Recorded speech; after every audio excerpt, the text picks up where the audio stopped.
Hi everybody, Malik the Magic Guy from expertvillage.com.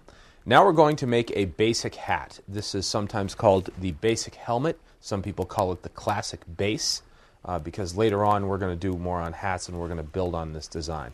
I'm going to actually show you two. What you want is a balloon blown almost all the way up to the end. Okay. Now you're going to make one bubble right here, and then you're going to, I'm assuming you're using a kid, you're going to measure this around the kid's head. Then this is going to be where the head is, right here.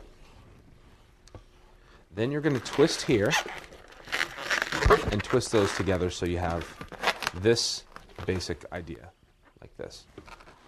We're going to make another bubble right here, and then we're going to bring it down the middle and just twist it onto this spot right here. That makes the basic hat, just like that.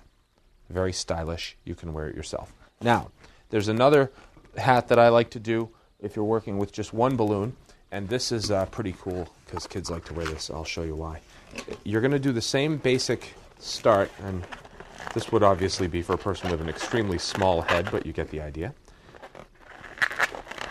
Going to twist here, make these into a loop. Now we're going to put a ball on the end of the balloon. Now the way I do that is I grab this in my hand, I put my other hand here, and I squeeze, and that'll just make a ball right there. Now, the cool thing about this is that if you give it a little bend, they can wear it pointing up like this, or they can wear it like this. They have like a little headset thing going on. So that's kind of fun too. That's two styles of basic hat.